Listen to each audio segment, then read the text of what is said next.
Hari ini bersama Aderai. Terima kasih Mas sudah Radit. mampir ke sini. Terima kasih. Aku tuh sebenarnya pengikut konten-kontennya Mas Aderai. Iya, Dari mulai yang pakai tulis ya. masih sih. Iya kan, yang ngomongin soal glukosa, soal latihan gitu. Itu benar-benar ngebuka mata banyak orang sih. Iya, makasih. Dan aku sempat ngomongin Mas Aderai waktu itu di podcastku. Oke. Karena aku pernah melihat satu video Aderai lagi iniin bicep, di atas bicepnya ada bicep lagi. bisa. Kok bisa ada bicep kecil gitu? Iya. Itu gimana ngelatih bagian itunya? Itu penasaran banget. Gimana tuh Mas Aderai? Ya, sebenarnya bicep sendiri sebenarnya dari katanya kan B itu kan 2, satu kepala. Oke. Jadi tricep 3 kepala. Oke. Bicep 2 kepala. Jadi mungkin kalau seandainya karena kita secara mungkin kalau dietnya ketat, kalau misalnya apa, jadi definisinya jadi lebih transparan gitu aja sih alasannya. Jadi aslinya tuh memang bicep ini di atasnya ada gitu? Ya aslinya bicep kita sebenarnya terbagi 2 kan gitu. Oh, Seperti wow. itu. Hampir semua sebenarnya seperti itu. Cuma bentuk bicep masing-masing orang sesuai dengan genetiknya beda-beda. Oke. Kalau saya juga mungkin ada nuansa cedera juga kali di situ, jadi bicep saya agak deform dikit gitu. Oh, agak deform. Ya ada deform dikit, jadi cuma deformnya bentuknya jadi akhirnya jadi malah jadi nilai tambah karena jadi akhirnya jadi mengoptimalkan visual bicep tersebut gitu. Kanan kirinya jadi agak beda. Cederanya karena robek kah atau? Nggak ada sih, hanya cederanya waktu itu karena saya nahan mobil. Oh iya, satu tangan gitu? Ya jadi waktu mobilnya ngegelinding ke arah saya tahannya sama tangan gitu. Waktu lagi syuting waktu itu. Oke. Nggak sengaja maksudnya. Nggak sengaja. Nggak sengaja. Hari ini ngapain Mas Ade? Ya nggak itu, sengaja saya nahan mobil pas lagi. Nggak sengaja nahan mobil. Iya, lama-lama jadi deform dikit-dikit gitu. Tapi karena sering latihan. Tapi nggak ada pengaruh ke fungsi atau apa, nggak ada. Satu takeaway yang aku lihat dari semua konten-kontennya adalah gula itu yang harus dihindari banget dan sangat berbahaya ya. Sebenarnya nggak gitu, tapi lebih kepada bagaimana kita punya toleransi terhadap gula. Gitu. Oh gitu. Bedanya apa tuh? Jadi contohnya misalnya kalau kita bilang gula sebagai musuh, itu sama saja kayak seperti kita bilang misalnya kenaikan harga barang itu adalah sebagai musuh gitu. Oke. Kita terpapar dengan harga yang makin lama kok makin naik terus. Bensin naik, sembako naik. Nah, tapi karena kecerdasan kita akan keuangan yang cukup tinggi, makanya kenapa kita bilang saya mencoba untuk bisa berkarya gitu misalnya. Dalam arti kalau seandainya saya punya penghasilan yang layak, memungkinkan saya untuk bertoleransi terhadap kenaikan harga tersebut. Oke. Nah jadi dalam hal gula, memang kita terpapar sebagai salah satunya kalau boleh dibilang karbohidrat. Dan kalau boleh dibilang mungkin karbohidrat kolaborasi antara karbohidrat olahan dan lemak olahan yang paling sering kita konsumsikan. Nah pada saat dimana kita mengkonsumsikan karbohidrat yang berlebihan itu, makanya kenapa akhirnya otomatis elevasi gula darah kita itu kayak nggak pernah berhenti, nggak pernah turun. Oke. Nah ketika nggak pernah turun, makanya kenapa produksi ada istilahnya mungkin transporternya daripada yang kecerdasan tubuh kita untuk menurunkan gula itu namanya insulin. Itu jadi produksinya terlalu berlebihan. Nah ketika produksi insulin terlalu berlebihan, makanya kenapa pada akhirnya nanti terjadi yang namanya sel kita tidak sensitif lagi terhadap insulin. Dan itulah yang menjadi the root cause of the problem daripada daripada penyakit-penyakit yang klaim BPJS Kesehatan, komersial asuransi dan sebagainya. Iya, karena terlalu banyak gula, bisa karena karbo ataupun gula olahan, itu level insulin selalu tinggi di badan. Jadi selalu tinggi. Nah insulinnya terlalu tinggi, jadi dia selalu mengetok sel di dalam tubuh kita untuk selalu saya mau ke sana. Tapi selnya muak gitu. Makanya kenapa dia menolak untuk menerima insulin. Makanya ada satu keunikan ketika kita bilang bahwa we are what we eat. Kalau pernah dengar ya, Mas Radit pernah dengar ya, we are what we eat. Kita adalah apa yang kita makan. Berarti kesimpulannya kalau ada pertanyaan, kalau seandainya saya makan sehat, berarti saya jadi sehat gitu kan, kira-kira seperti itu pertanyaannya. Nah jawabannya ternyata tidak. Karena apa? Karena bisa jadi badan kita membuat sabotase sendiri dari dalam. Ketika dianya tidak menerima makanan yang sehat itu. Karena? Ya karena tadi udah terlalu kelebihan banyak yang namanya kehadiran si insulin tadi yang terus-menerus datang. Jadi kalau bahasa sederhananya kita ngobrol teknis boleh? Boleh, nggak apa-apa. Ini seru banget. Ya oke, baik. Jadi sebagai contoh kita paling suka makan roti, makan mie, makan kue, betul ya? Iya. Nah kalau dimasukkan ke dalam mulut kita dirubah menjadi gula.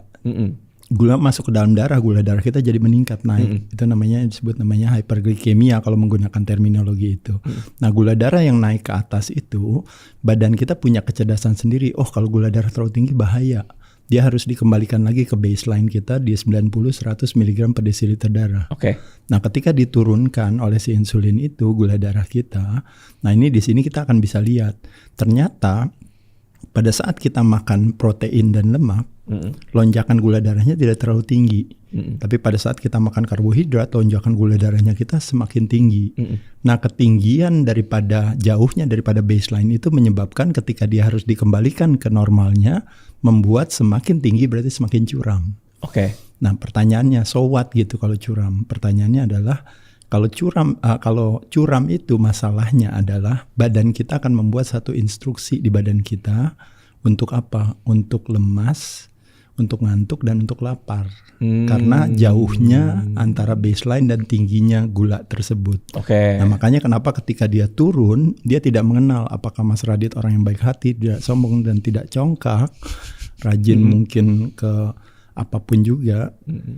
Badan tidak mengenal personalita kita. Begitu terjadi yang namanya insulin spike, menyebabkan terjadinya yang namanya sugar crash. Nah sugar crash itulah yang akan menyebabkan badan kita harus mengikuti aturan daripada badan tadi, yaitu adalah akhirnya kita langsung ngantuk atau lemes dan akhirnya kita kepengen makan lagi. Nah keinginan makan lagi itulah yang akhirnya membuat orang lompat ke dalam satu konklusi untuk bilang bahwa saya adalah orang yang senang makan, tidak mengenal rasa kenyang. Padahal bukan dia, lebih kepada karena dia under influence makanan yang dikonsumsikan, which is yang paling banyak adalah karbo. Nah setelah diturunin oleh karbo, ditanya emang salah gitu makan nasi atau tadi misalnya gula itu jahat? Enggak, pada dasarnya gula itu kita konsumsikan, itu nanti dipakai oleh tubuh kita menjadi apa? Menjadi energi dan nutrisi. Nah cuma yang jadi tantangan adalah makannya kita kebanyakan sehingga energi dan nutrisi yang sudah cukup tapi kita makannya masih banyak. Nah kelebihan itulah akhirnya badan terpaksa harus menampung di tempat lain. Nah tempat penampungan gula di badan kita itu ada namanya gudang gula. Itu terminologinya namanya glikogen. Nah glikogen itu ada di liver kita sama ada di otot kita. Nah liver kita terbatas, nah otot rangka kita nggak pernah kita latih. Padahal otot kita adalah is the largest site of glucose disposal. Tempat pembuangan gula terbesar ada di otot kita. Nah tapi otot rangka atau resistance training adalah salah satu aktivitas yang underapresiasi kan. Karena setiap kali kita ngomongin olahraga kita selalu ngomonginnya kardio terus. Iya, lari aerobik. Iya, nggak salah, bagus karena the most important muscle di dalam tubuh kita kan adalah kardio. Nah tapi problemnya adalah ketika otot kita terbatas, makanya akhirnya ketika gula mau kulonwon atau mau punten atau mau permisi ada di sana, badannya bilang maaf nih kebetulan Mas Raditnya kebetulan nggak terlalu senang latihan beban, jadi ototnya terbatas. Makanya akhirnya apa? Terpaksa disimpan di dalam sel lemak. Makanya karbo jadi lemak.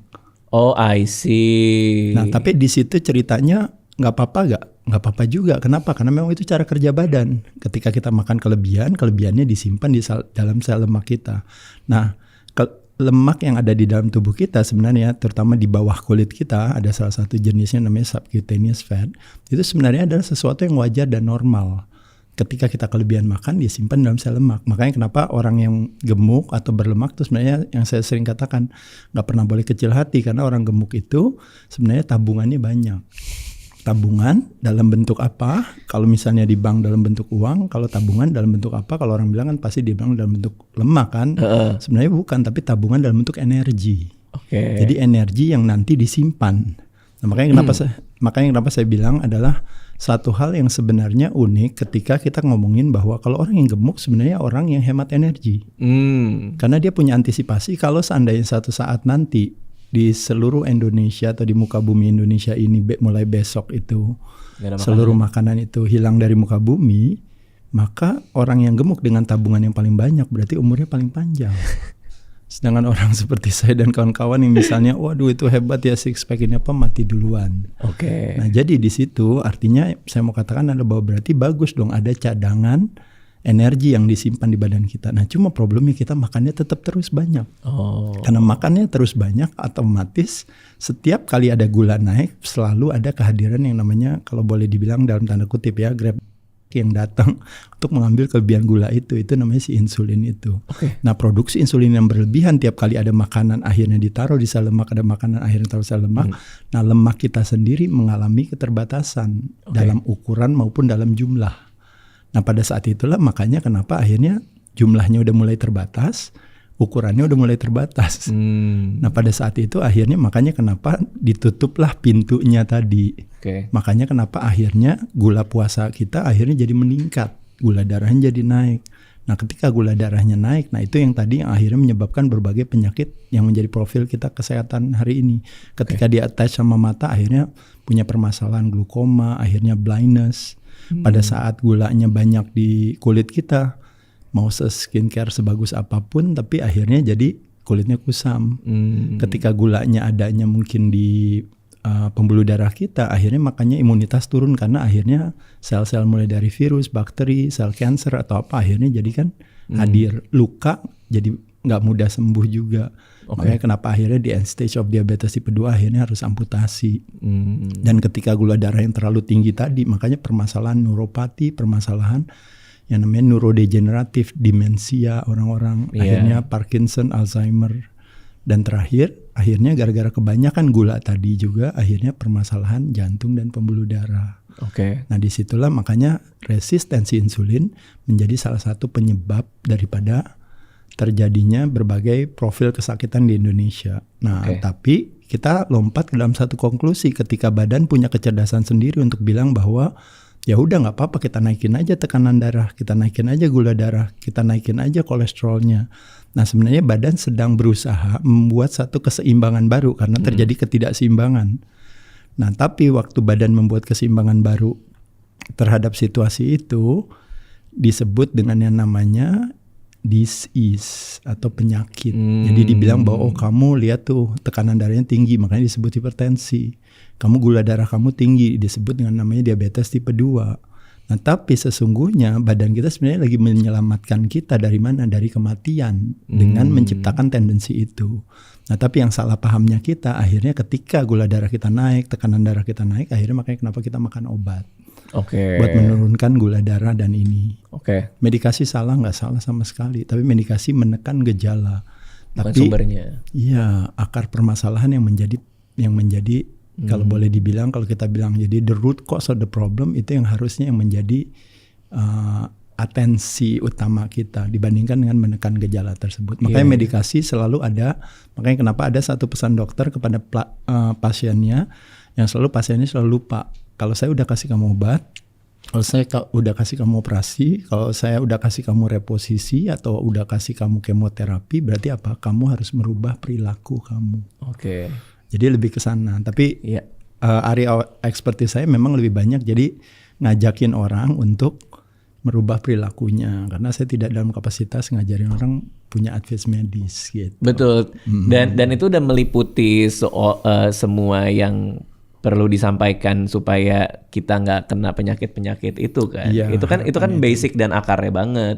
Cuma aku dari tadi tuh ngedengerin berarti kenapa orang gampang lapar, gampang ngantuk kan biasanya tuh habis makan siang tuh jam 3, jam 4 ngantuk itu karena karbohidrat yang terlalu banyak sehingga gula darah naik kan. Jadi dia nge-crash. Betul. Jadi penyebab daripada orang lapar adalah bukan karena karakter atau personalita dia dan juga bukan karena dia belum makan, tapi karena dia baru habis makan karbo.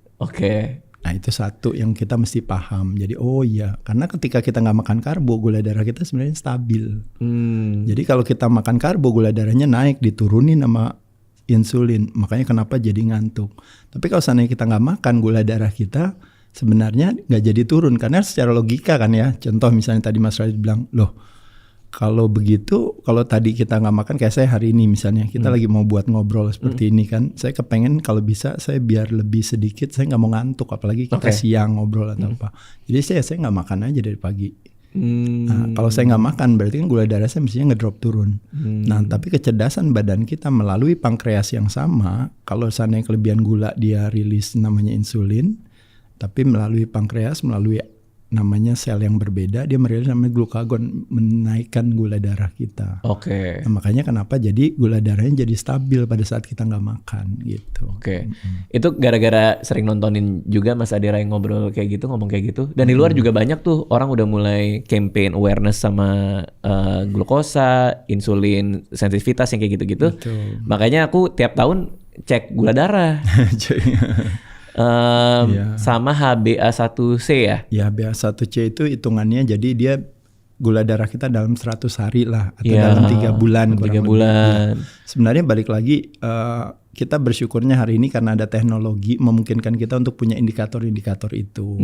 Tapi kalau kita seandainya boleh meloncat dalam sebuah konklusi, sebenarnya kita cuma mau bilang adalah bahwa gunakan indikator-indikator itu sebagai reminder buat kita. Benar. Yaitu adalah bahwa yuk rubah yang namanya akar permasalahannya gitu. Makanya kenapa perilaku yang difokuskan. Resepnya sebenarnya gampang ya. Pertama naikin massa otot. Tadi kan kalau aku dengerin dari tadi ya, naikin massa ototnya supaya disimpannya bisa di tempat yang benar gitu kan, di ototnya. Kurangi makan makanan yang meningkatkan gula darah, betul? Betul.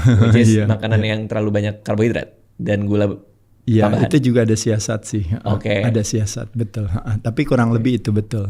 Kayak kita bicara 4 elemen daripada apa yang kita konsumsikan, itu ada yang namanya 1 pemilihan sumber dan jenis, 2 penyajian, 3 adalah frekuensi jadwal, kapan kita makan, kapan kita tidak makan, kapan timing yang tepat kita makan. Kayak contoh misalnya kita makan karbohidrat setelah olahraga, sama kita makan karbohidrat sebelum olahraga, mungkin 2 hal yang berbeda nanti dampaknya gitu. Misalnya kayak gitu. Dan yang terakhir adalah jumlah sesuai dengan kebutuhan kita. Nah, cuma orang kadang-kadang taunya hanya cuma jumlah aja. Jadi yang gampang aja jumlah. Itu yang disebutnya namanya pendekatan secara kalori kan. Bener. Atau energi. Makanya kenapa orang bilang ya udah kalau gitu kalorinya dikit aja. Makanya kenapa kalori defisit yang selalu dikedepankan. Tapi kalori defisit atau kalori surplus sebenarnya kan itu adalah sebuah konsekuensi. Tapi yang harus kita lakukan pendekatannya adalah 1 pendekatan yang namanya dietary management, pemilihan sumber, jenis dan penyajian. Yang kedua adalah time management dalam hal kapan saya makan, kapan jendela saya makan, kapan jendela saya tidak makan. Kalau seandainya saya mau makan sesuatu, saya mesti pintar untuk mencari timing yang tepat. Di mana tubuh kita memang butuh karbo pada saat itu, gitu. Atau kita menggunakan contoh misalnya yang gampang. Setiap pagi kalau Mas Radit tahu, kita dipersembahkan dengan yang namanya zona bakar lemak. Tiap pagi. Karena apa? Karena kita tidur kan sambil merem, kita kan nggak makan. Nah ketika kita pagi bangun, badan kita sebenarnya minta makan. Karena dia bilang ini kok orang udah 6 jam, 8 jam kok saya gak dikasih makan. Makanya dia minta bangun. Berkolaborasilah dengan matahari. Matahari pasti selalu temenan sama hormon stres, kortisol.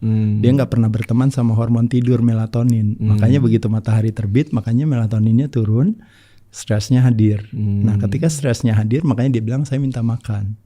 Nah jadi pada saat itu sebenarnya badan udah tahu bahwa glikogen udah dipakai, kemarin udah makan udah apa. Nah badannya bilang cepetan buruan kasih saya makan.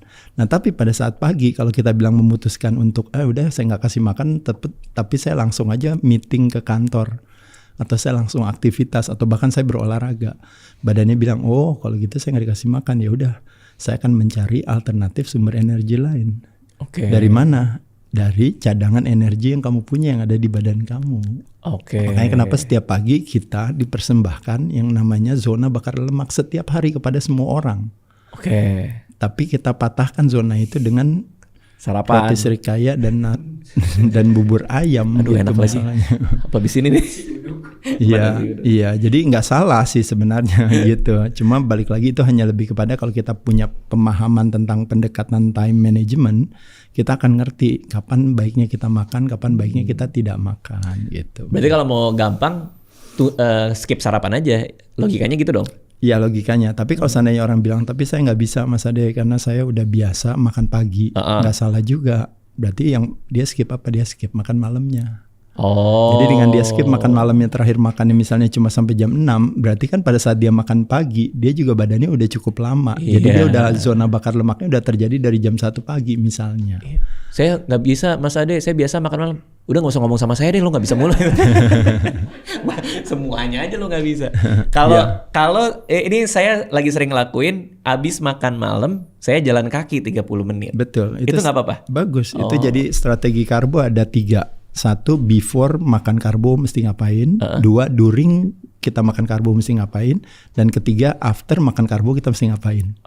Nah, after makan karbo tadi misalnya Mas Raditnya bilang, oh saya jalan aja. Atau misalnya melakukan aktivitas jalan, itu salah satu kebaikannya adalah melibatkan salah satu otot terbanyak di dalam tubuh kita, yaitu adalah kaki.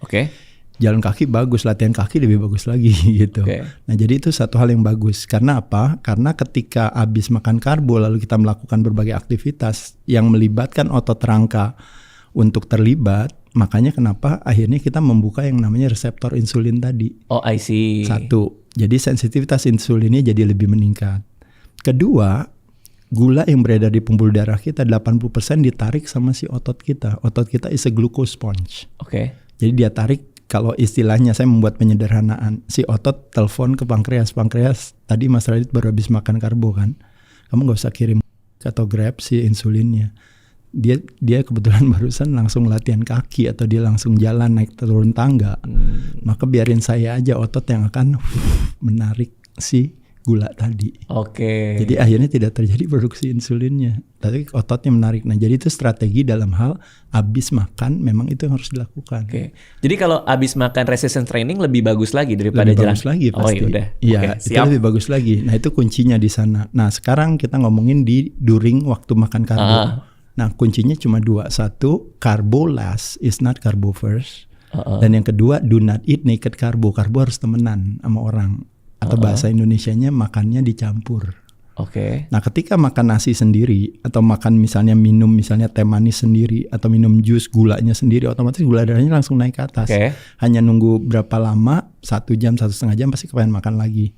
Tapi ketika dia masukin si ayamnya dulu, dia masukin mungkin sayurnya dulu, proteinnya dulu, lemaknya dulu, habis itu nasinya di belakang, otomatis nasinya kan ngantrinya jadi belakangan untuk bisa dicerna oleh tubuh kita. Tapi bukan artinya ayamnya habisin dulu baru makan nasinya, kan gak enak kan.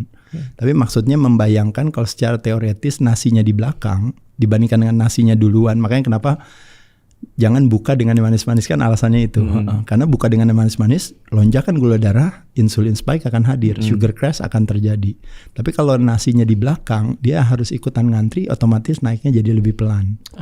Kedua, tapi nggak memungkinkan saya makan nasinya di belakang, sedangkan saya nasi udah harus langsung dimakan. Apa yang harus saya lakukan? Ya udah, do not eat naked carbo. Makanya disitulah hadir yang namanya nasi campur, hadir yang namanya sandwich, hadir yang namanya bubur ayam, tapi di situ ada daun seledri, ada kacangnya, ada ayamnya. Nah, begitu dicampur semuanya. Makan roti with butter, dipakein butternya. Makan roti dicocolin sama oil and vinegar. Nah, pada saat itu gula darahnya jadi lebih lambat.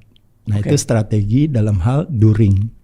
Nah, kalau strategi dalam hal before kita makan, apa yang bisa membuat supaya lonjakan gula darah kita nggak terlalu naik di belakangnya? Yaitu ada konsumsi air dengan perasan jeruk. Atau konsumsi air dengan 2 sendok cuka apel misalnya, diaduk. Atau cuka apel yang lain, atau cuka yang lain juga nggak ada masalah. Intinya begitu kita minum itu, setelah kita makan si nasinya atau rotinya itu, lonjakan gula darah kita jadi lebih lambat. Itu diminum dulu kan? Tapi ya, itu duluan. Aduh, seru banget. Tapi yang jelas adalah yang kayak gini-gini tuh, misalnya gula darah naik atau insulin resistance-nya nggak bagus, itu kan diam-diam semua kan? Maksudnya dalam diam itu terjadinya kan? Jadi karena banyak hal sih. Kalau misalnya contohnya karena ototnya nggak pernah dilatih, akhirnya otomatis sudah terjadi resistensi insulin di awal dari zaman dulu, di mana dia jarang latihan. Jadi ototnya, jadi makanya juga dia kan kalau otot rajin dilatih, makanya ototnya jadi kayak memberikan kesempatan kepada sel dalam tubuh kita untuk jadi sensitif terhadap insulin. Tapi ototnya nggak pernah dilatih, mulai dari umur 17 tahun bahkan 18 tahun, itu sudah menjadi gejala, sehingga jadi terus menerus ketika dia punya pola perilaku makan dan pola gerak yang kurang, ya makin lama badannya kayak dilatih oleh perilakunya dia untuk akhirnya tidak sensitif terhadap insulin. Iya. Gitu. Makanya karena semua itu terjadi dalam diam, kalau kita punya data itu pasti lebih bagus dong, karena kita bisa lihat apa yang kurang, apa yang enggak. Kalau tadi kan contohnya setahun sekali kalau aku ya itu kan cek gula darah. Karena kebetulan keluarga aku ada yang diabetes juga kan. Nah sama kayak misalnya kalau pakai jam ini, ya, itu kan ada banyak tuh, ya. Ada banyak penanda-penanda datanya gitu yang kita bisa lihat. Cuman nih mungkin banyak yang nggak tahu juga ya. Kayak misalnya kalau kita lihat nih di sini nih, ada vascular load. Vascular load, betul. Nah itu apa dan kenapa penting, Mas Ade? Ya mungkin saya mungkin tidak dalam kapasitas untuk bisa menjelaskan tentang apa yang terjadi ya dengan teknologi hari ini tuh. Itu satu hal yang saya berikan apresiasi sebesar-besarnya ya. Apalagi kayak misalnya kayak kalau kita ngomongin Samsung gitu ya, mungkin perjalanannya juga udah makin lama makin canggih gitu ya. Apalagi dengan adanya si Galaxy Watch yang ke-8 ini ya tambah canggih. Nggak tahu nanti ke depannya lebih canggih lagi pakai ini, cuma ngeliat ntar bisa tahu jumlah apa lagi kali kalori berapa yang di ini apa gitu ya, atau mungkin latihan apa gitu ya, mungkin nanti bisa rep set dan sebagainya. Tapi hari ini misalnya kayak kita berbicara ada misalnya kalau ngomongin kayak bagaimana untuk kayak sleep pattern-nya kita, kayak misalnya dia bisa membuat satu rekomendasi ya gimana caranya supaya kualitas kesehatan kita baik.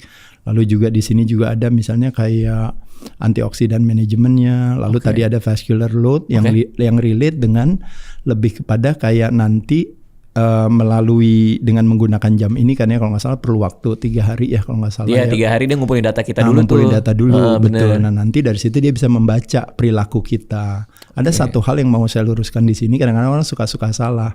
Kalau seandainya saya pakai jam ini berarti jadi lebih sehat ya.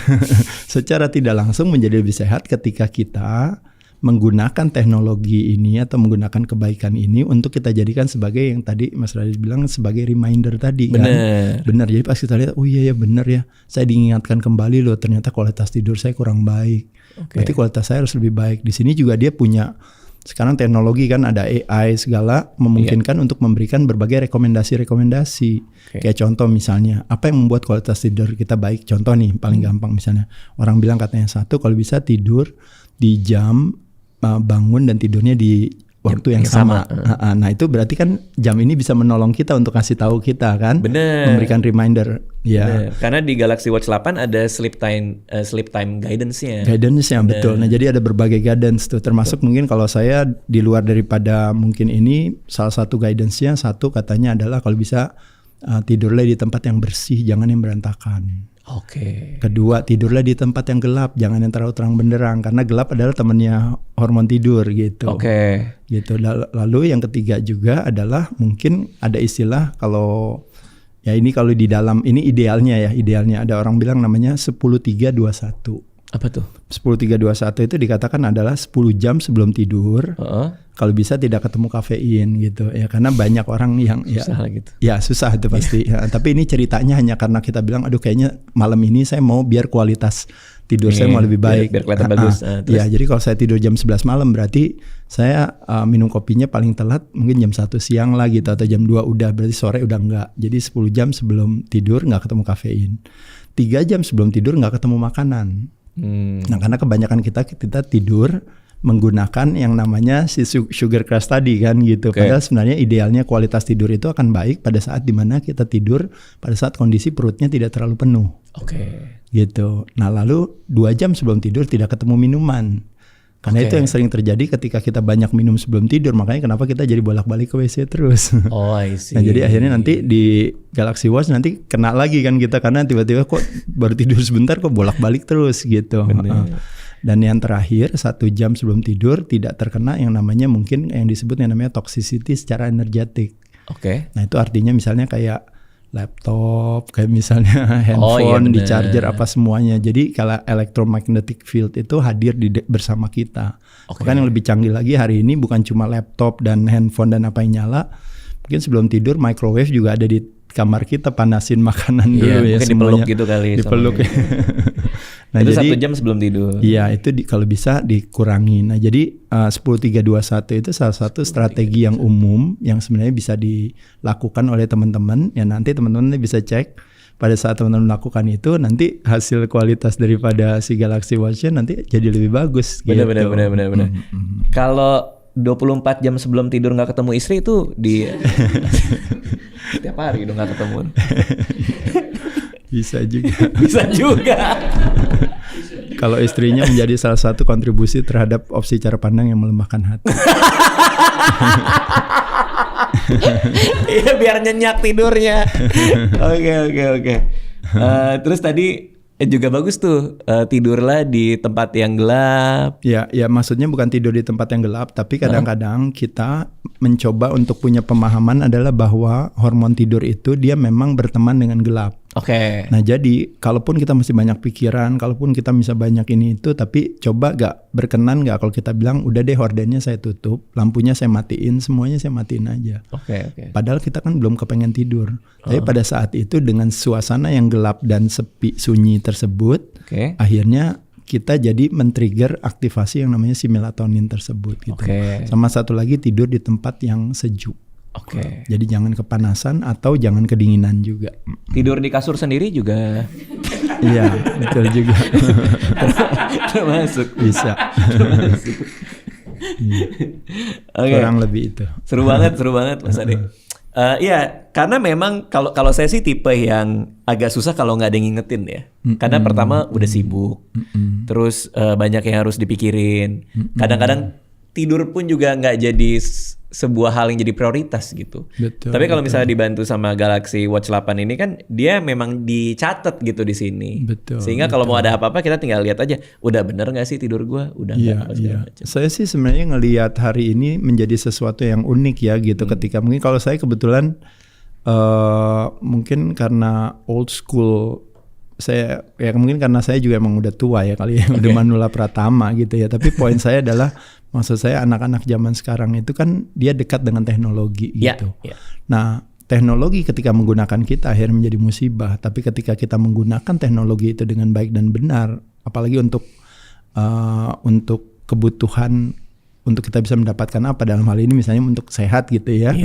Nah itu akhirnya menjadi berkah gitu. Nah, jadi makanya kenapa saya apresiasi kepada Samsung untuk mengadakan ini. Menurut saya kalau memang kitanya sangat into dengan lifestyle tersebut gitu, apalagi anak-anak sekarang ya gitu.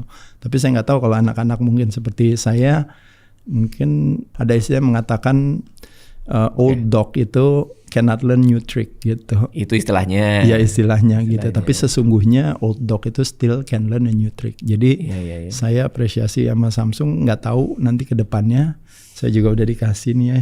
Dan saya juga nanti ajak teman-teman untuk coba membeli dan menggunakannya. Siapa tahu ternyata itu juga bisa mengoptimalkan atau mengimprove pola perilaku saya juga gitu. Karena ada satu indikator-indikator yang bisa kita gunakan. Betul. Nah di Galaxy Watch 8 series ini juga ada personalized running coach. Oh iya betul. Sepenting apa sih kalau kita latihan lari itu untuk punya temennya gitu? Kalau ini kan berarti ditemenin nih, ada coachnya nih, mungkin dikasih anjuran-anjuran. Sepenting itu kah buat ada yang jagain atau? Mungkin kalau saya, karena saya tidak dalam expertise di urusan running, tapi anggap aja bisa dalam urusan fitness deh gitu. Apa sepentingnya yang namanya training partners gitu, atau yang pentingnya misalnya personal trainer gitu, atau ini kan jadi personal trainer juga kan, sama kan jadi personal trainer. Apa sih pentingnya? Sebenarnya hanya lebih kepada pandu kita untuk sesuatu yang akhirnya memudahkan kita untuk jadi kita nggak perlu spend waktu terlalu banyak untuk trial dan error sendiri. Tapi dia bisa bantu. Makanya kenapa ada istilah orang bilang katanya, di hari pertama dikasih tahu kamu jangan lewat jalan situ, yang ada dia tetap lewat jalan situ, makanya dia kejeblos. Di hari kedua dikasih tahu lagi kamu jangan lewat jalan situ, dia bilang nggak apa-apa, saya lewat aja jalan situ, ternyata kejeblos juga. Di hari ketiga dikasih tahu jangan lewat jalan situ, tapi dia bilang nggak apa-apa, saya coba aja. Akhirnya di hari ketiga dia berusaha untuk coba lihat pokoknya saya hati-hati aja deh, hati-hati. Tapi tahunya kejeblos juga. Di hari keempat dikasih tahu jangan lewat jalan situ, dia bilang enggak nih, saya akan coba pokoknya sebisa mungkin jangan sampai kejeblos. Apa yang terjadi di hari keempat? Akhirnya nggak kejeblos, tapi susah payah banget. Apa yang dilakukan di hari kelima? Apa? Oh iya benar juga ya, kayaknya jangan lewat jalan situ gitu. Jadi 5 hari banget. Jadi moral dari cerita ini, ketika kita nggak punya personal trainer, nggak punya guidance itu, kadang-kadang kita membutuhkan waktu 5 hari untuk kita baru paham untuk tidak lewat jalan situ. Jadi itulah gunanya, makanya kenapa teknologi, personal training, guide, atau mungkin guru itu bisa menjadi, atau mentor atau mungkin coach, bisa menjadi salah satunya untuk membuat kita saving si 5 hari tadi. Untuk di hari pertama pun kita udah bisa tahu bahwa kita nggak perlu lihat jalan itu. Karena dia ngasih rekomendasi pasti kan di durasi berapa, pace berapa. Betul. Gimana kalau dengan, aku juga ngelihat di Galaxy Watch 8 series ini ada antioksidan manajemen. Antioksidan itu tuh sepenting apa sih untuk kita jaga dan kita manage sebenarnya di badan kita? Ya sebenarnya kalau kita mau ngomongin yang namanya oxidative stress itu kita terjadi banyak sekali gitu. Makanya kenapa kalau kita bilang hari ini tuh kita terpapar dengan namanya toxicity atau keracunan itu dalam berbagai hal. Bisa karena heavy metal, bisa karena polutan, bisa karena fooding ya kan, mungkin pesticide, genetic modified organism. Bisa juga kita toxicity secara oportunis, misalnya mungkin karena virus atau bakteri atau apa ya, kayak kemarin di musim infeksi, mengambil kesempatan kepada tubuh yang lemah. Dan juga salah satunya juga mungkin toxicity-nya secara emotionally gitu. Mungkin cara pandang kita tadi yang saya katakan tadi, mungkin karena stres atau karena satu dan lain hal. Termasuk juga dalam hal perilaku.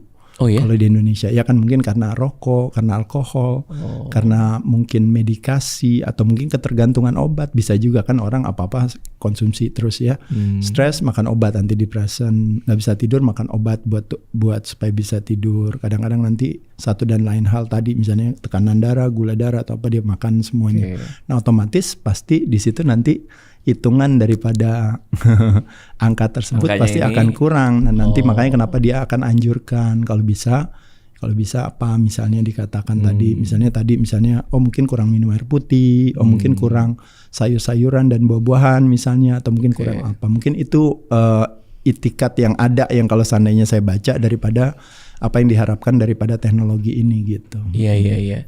Yang saya suka sih sebenarnya karena dia kayak main game tuh, ada energi skornya kan. Iya, itu yang jadi selalu yang menjadi kayak menarik bagi orang karena menggunakan angka itu. Kan kalau kayak main game tuh jadi kayak ada rasa bahwa kayak skornya harus lebih baik dari maksudnya kita bikin ini jadi kayak game jadi gitu. Fun, jadi fun gitu. Kayak lari juga kan, orang juga dia sekarang hari ini misalnya dia bisa berlari dengan temennya ini, dia nanti ngadu hasil atau nilai. Bener. Gitu. Itu satu hal yang menurut saya itu satu hal yang baik, yang positif. Tapi mungkin kalau seandainya ada pesan ya di balik dari itu semua, saya selalu bilang adalah bahwa janganlah kita terperangkap di dalam sebuah metode tapi lupa memahami substansi. Betul. Jadi substansinya kan kenapa kita mau punya jam Galaxy Watch, karena ada itikat daripada si Samsung sendiri untuk supaya kamu bisa sehat. Nah keberadaan teknologi itu ya kamu manfaatkan sesuai dengan kebutuhan kamu gitu. Jangan akhirnya kamu terperangkap di dalam itu, akhirnya jadi sibuknya jadi ngotot ngadu-ngaduan. Kayak makanya kenapa ketika pas lagi ngecek misalnya, wah hari ini kok langkahnya belum ya udah gimana, jadi jamnya aja yang digerakin kan supaya biar angkanya naik gitu. Pakai joki. Ya, ini atau pakai jokinya deh. misalnya. Nah itu jadi kan akhirnya kita terperangkap di dalam metode, lupa memahami substansinya. Karena segala kemudahan di masa sekarang tuh udah berasa banget. Misalnya kayak jam ini aja kan dia ada voice command-nya, ada touch AI-nya, dia melibatkan AI juga. Betul. Ya sayang juga kalau kita udah dimudahkan sama teknologi, nggak mulai untuk lebih aware sama diri sendiri nggak sih, Mas Ade ya kan ya? Iya. Tapi gini deh, aku mau bahas soal edukasi soal sehat itu udah banyak dan lama. Mas Ade sendiri selain datang ke tempat kita kan juga udah sempat ngobrol di mana-mana. Di Deddy Corbuzier aku juga sempat nonton, di channelnya sendiri aku sempat nonton. Itu dan semuanya make sense dan kita bisa dengar, kita bisa nyimak. Apa sih yang ngebuat kok masih susah aja untuk gue tahu nih teorinya, gue tahu gue nggak boleh kebanyakan karbo lah, harus resistance training lah. Apa sih practical tips deh untuk mulai kayak ya udahlah gue lakuin gitu. Kenapa ya susah banget gitu ya? Ya sebenarnya bukan susah, tapi memang sehat tidak memiliki yang namanya sense of urgency. Makanya kenapa ada istilah orang bilang sehat itu tidak menarik karena masih kita miliki. Baru menjadi begitu menarik pada saat dia pergi dari kita. Ya selama kita belum sakit ya kita santai-santai aja. Nah kehebatan daripada manusia itu dia punya tubuh yang sangat sempurna. Makanya kenapa kita bisa hancurin dengan ulah perilaku kita, tapi sampai hari ini kita nggak mati-mati. Nah sedangkan dalam hal kecerdasan kita akan keuangan, terpaksa kita harus belajar karena kita tahu di mana penaltinya langsung hadir. Betul. Ketika kita nggak ngatur uang, saat itu juga kita nggak bisa bayar cicilan, nggak bisa bayar uang sekolah anak, nggak bisa bayar apalagi yang lainnya kebutuhan rumah tangga kita. Tapi uniknya dalam hal kesehatan, olahraga jarang, makan sembarangan. 2 dari 3 pria kan juga merokok gitu. Sebagian juga kadang-kadang juga mengkonsumsikan alkohol. Kalau kita ngomongin anak-anak bukan dalam arti alkoholnya tapi dalam arti kelebihannya misalnya gitu ya. Nah tapi sampai hari ini juga kan badannya masih sehat-sehat aja gitu, seolah-olah gitu ya. Dan kadang kayak enggak kok kakek gue udah begini masih hidup tuh kan gitu ya kadang. Iya gitu. Teman saya juga korup nggak ketangkep-tangkep juga gitu ya. Jadi poinnya kalau mau bicara itu juga ya kita selalu punya alasan cerdas ya. Tapi ada istilah yang mengatakan katanya adalah menang dalam sebuah perdebatan tapi kalah dalam kesehatan bukan hal yang bijaksana gitu. Makanya kenapa ada istilah orang bilang orang yang bijaksana belajar dari kesalahan orang lain yang harus sakit dulu, orang lain harus jatuh dulu. Kita lihat kejadian orang lain sampai susah banget gara-gara urusan masalah kesehatannya. Kalau kita petik dan kita ambil jadi hikmah buat kita, itu akhirnya disebut namanya orang bijaksana. Orang yang pintar, dia harus belajar dari kesalahannya dia sendiri. Jadi dulu dia pernah melakukan itu dan akhirnya jadi sakit dan dia harus bangkrut atau apa, dia harus lewati itu, akhirnya diambil hikmahnya. Nah orang bodoh tidak pernah belajar dari kesalahannya sendiri. Kalau ditanya sebenarnya tidak ada orang yang bodoh. Tapi kalau ditanya kenapa kamu bisa bodoh tidak mau belajar daripada kesalahan kamu sendiri, jawabannya dia bilang adalah apa? Karena yang salah bukan saya. Yang salah siapa tadi? Kenapa saya gemuk? Yang salah siapa? Nenek moyang saya. Keluarga saya juga pada gemuk. Genetik kan? Saya. Yang salah nanti mungkin istrinya yang salah. Karena kita habis ini kan saya nggak enak hati. Udah disiapin masakan jadi saya harus makan. Ntar yang salah mungkin pekerjaannya dan sebagainya. Nah jadi blame game itu bukan ide yang baik ketika kita salahin orang dan membenarkan, justify game, membenarkan diri sendiri. Tapi kutukan dalam permainan itu selalu melibatkan permainan yang ketiga. Ini disebut yang namanya complain game. Yaitu adalah yang komplain nanti terakhir dia sendiri. Makanya tadi saya katakan, jadi menang dalam perdebatan. Nah itu yang terjadi dengan netizen di Indonesia kan. Tapi kalah dalam kehidupan gitu. Aku kebayangin Mas Ade pasti banyak tuh yang ngeyel-ngeyel di kolom komen gak sih? Iya, gak apa-apa sih. Karena karena ada istilah yang mengatakan katanya tidak ada orang kaya ngotot kepada orang miskin betapa nikmatnya katanya punya uang yang banyak. Nah, jadi artinya tidak ada orang yang kaya akan kesehatan ngotot kepada orang yang miskin akan kesehatan betapa nikmatnya jauh dari sakit. I see. Nah, jadi makanya kenapa nanti pelan-pelan biarlah mereka belajar sesuai dengan pace-nya masing-masing. Benar. Makanya kenapa saya katakan setiap orang itu punya perjalanannya sendiri. Jadi kita nggak usah ngotot maksain orang untuk ayo dong pola hidup sehat, Sehat tidak membutuhkan motivasi gitu. Makanya kenapa saya edukasi, karena edukasi adalah amunisi daripada sebuah pemahaman. Dan pemahaman adalah fondasi daripada sebuah kepatuhan atau disiplin. Siap. Makanya ketika orang bilang, dia orangnya disiplin, orangnya konsisten, orangnya dedikasi atau apa. Itu sebenarnya sebuah pemaknaan aja. Terhadap orang tersebut. Sesungguhnya yang terjadi adalah kenapa kita sholat 5 waktu setiap hari karena kecerdasan atau pemahaman kita akan keimanan yang tinggi. Tapi kecerdasan atau pemahaman kita akan keimunan yang rendah, makanya mengharapkan orang untuk mau olahraga, ngatur pola makan dan sebagainya nggak ada gitu. Makanya kenapa jadinya saya setiap hari saya nggak punya pamrih. Ada istilah yang mengatakan itikat tanpa pamrih itu adalah yang disebut namanya intention kan, desire with no attachment. Jadi saya pikir ya tiap hari saya edukasi aja orang. Paham. Siapa tahu dengan cara pandang yang baru, mereka akhirnya jadi kepikiran gitu. Karena kalau di dalam rumus happiness katanya atau rumus healthiness, katanya kontribusi daripada happy dan healthy itu dikontribusikan oleh 3 hal. 1 yang namanya set point in our brain atau mindset. 2 condition of living, kondisi kita hari ini. Dan yang ketiga disebut dengan namanya voluntary choices, keputusan yang kita ambil hari ini secara sukarela yang akan mengarahkan kita kepada apa yang kita mau. Nah ternyata voluntary choices itu kontribusinya 40%, mindset kontribusinya 48%, hampir 50%. Sedangkan condition of living hari ini misalnya kita bilang saya belum olahraga, saya masih gemuk, saya masih ngerokok, saya masih apa, ternyata kontribusinya cuma 6-12%. I see. Kalau di dalam dunia rumus happiness mirip seperti kayak misalnya posesi, prestasi, reputasi. Itu ternyata kontribusinya cuma 6-12%.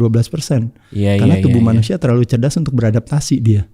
Jadi artinya ketika kita punya posesi, prestasi, kita pasti nyaman terus ada di sana. Tapi ketika mindset kita bilang kita hidup selalu kurang, focusing on what's missing, makanya kenapa hidupnya hampa terus. Tapi kebalikannya ketika posesi, prestasi, dan reputasi kita sederhana, biasa, tapi kekayaan sesungguhnya katanya orang bilang bukan kekayaan akan harta dan benda, tapi kekayaan akan rasa bersyukur yang tinggi. Dia punya rasa bersyukur yang tinggi, apa yang terjadi? Pada saat itulah hidupnya malah jadi lebih penuh. Padahal posisi prestasi dan reputasinya terbatas. Betul. Dan voluntary choices itu adalah keputusan yang kita ambil hari ini. Makanya kenapa saya selalu bilang, ibaratnya rubah cara pandang kita. Yuk kita ambil keputusan yang mendekatkan ke kita apa yang kita mau. Tidak peduli mau kita hari ini seperti apa. Jawabannya adalah tiada kata terlambat. Oke. Nah, aku termasuk orang yang berubah karena konten Mas Ade juga sih. Oke, ini ada beberapa pertanyaan dari timku nih. Timku kayaknya pada susah ngurangin makanan kan.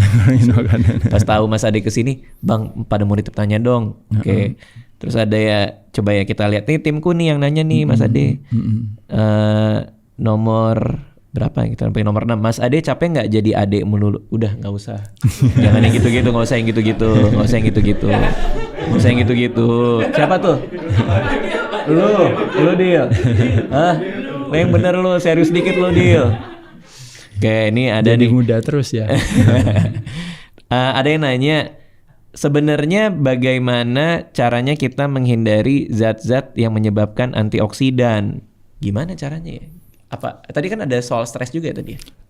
Iya. Jadi kalau menurut saya balik lagi tadi pendekatan sehat itu terbagi 3. Satu adalah pendekatan chemical, apa yang kita masukkan ke dalam mulut kita. Makanya kenapa kita pay attention terhadap yang namanya sumber, jenis, penyajian, jadwal dan jumlah sesuai kebutuhan kita. Lalu kedua adalah pendekatan secara mekanikal atau struktural. Makanya kenapa olahraga ada 2 tuh. Melatih kekuatan otot jantung namanya cardio exercise.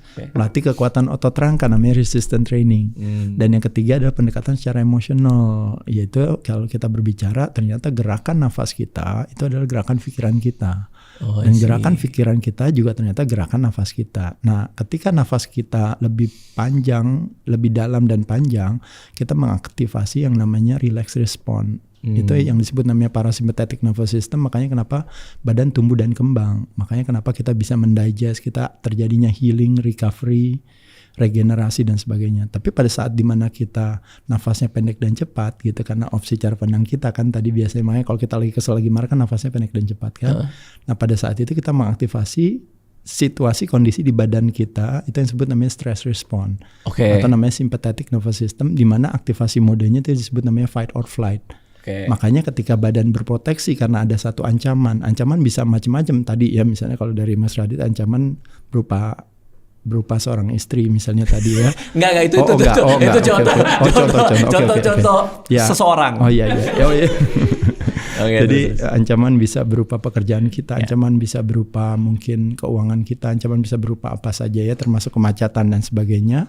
Nah pada saat itu makanya badan berproteksi untuk akhirnya tidak tumbuh dan kembang. I see. Gitu. Itu adrenalin juga nggak tuh kalau fight or flight? Apa beda lagi? Iya juga. Tapi kalau stress emosional by design itu bagus. Kayak contohnya misalnya pagi badannya kan kepengen makan, nggak dikasih makan malah disuruh push up.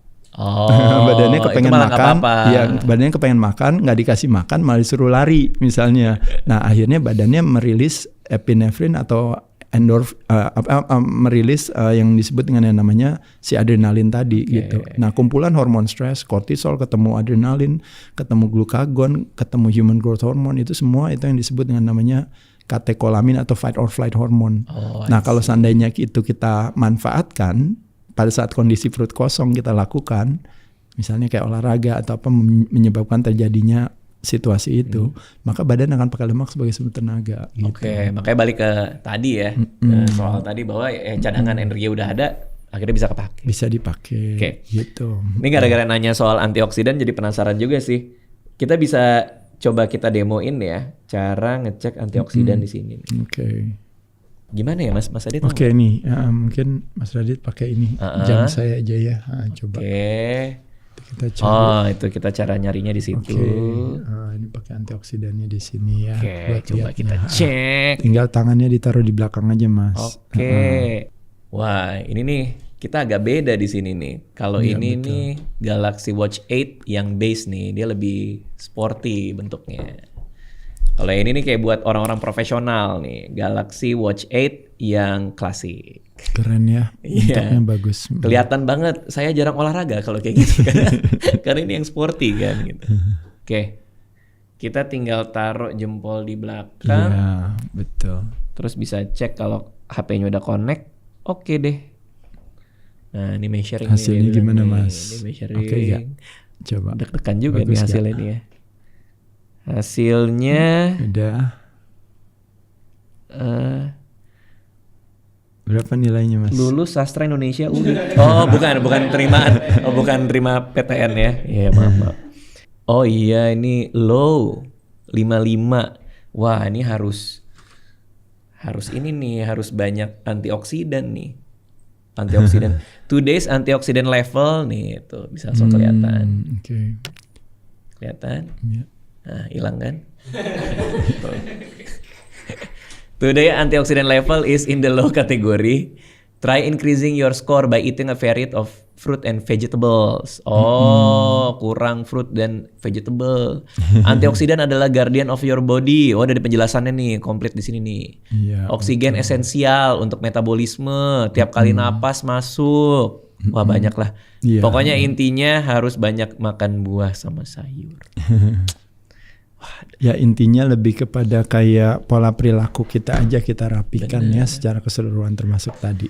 Mas Ade, kalau misalnya aku jadinya gara-gara kita ngobrol nih, terus aku memutuskan, oke, kalau kayak gitu gue tidak akan makan karbohidrat lagi, semuanya protein dan lemak aja. Itu baguskah atau mendingan jangan kah gitu?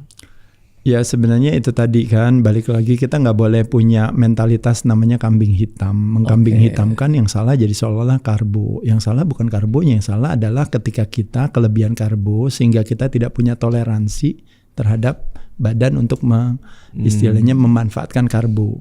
Nah ada istilah yang mengatakan bahwa there is no such thing as one size fits all program. Bagi orang yang terlalu gemuk sekali akhirnya bilang udah deh saya karbonya mau rendah sekali atau mau zero carbs boleh gak? Itu bisa jadi boleh dalam arti kalau protein dan lemak itu kan adalah sesuatu yang esensial. Makanya protein esensialnya disebut namanya amino acid essential. Kalau lemak yang disebut namanya fatty acid essential. Tapi karbo nggak ada yang esensial. Karena pada dasarnya kalau karbo kita nggak dapat dari luar, badan akan menciptakan karbo dari dalam. I see. Gitu. Makanya kenapa jadi sebenarnya nggak ada masalah. Tapi di sisi lain banyak orang dari kebanyakan kita juga kan komposisi tubuhnya beda-beda. Ada orang yang mungkin badannya fit, badannya juga oke dan sebagainya. Dia juga melakukan berbagai aktivitas termasuk misalnya rajin olahraga. Salah satu misalnya weight trainingnya juga bagus. Ya otomatis dia akan bisa memanfaatkan karbo tersebut untuk mengoptimalkan. Kayak teman-teman yang pelari kadang-kadang karena dia membutuhkan requirement yang tinggi kan untuk misalnya long distance running gitu. Akhirnya ada salah satunya mungkin tadi ya kalau di Samsung ada misalnya di personal coach-nya misalnya nanti salah satunya mesti melakukan ada yang namanya kalau istilahnya apa ya misalnya carbo loading atau apa gitu ya misalnya itu apa. Nah itu kan berarti kan kita nggak bisa memusuhi karbonya gitu karena kan ada kepentingan di sana yang kita butuhkan dari karbo tersebut gitu. Iya. Jadi lebih ke sana sih sebenarnya. Paham. Wah seru banget. Mas Ade terima kasih atas waktunya. Thank you banget, seru banget. Terima kasih udah bisa berbagi. Mudah-mudahan ngebuka mata banyak orang karena amin. Mas Ade udah datang ke sini kan pasti banyak ilmu yang kita pengen dapat juga. Iya kan? Gak kayak Fadil nanya pertanyaan capek gak jadi Ade, ya kan? Thank you. Oke, makasih semua yang udah nonton ya. Thank you.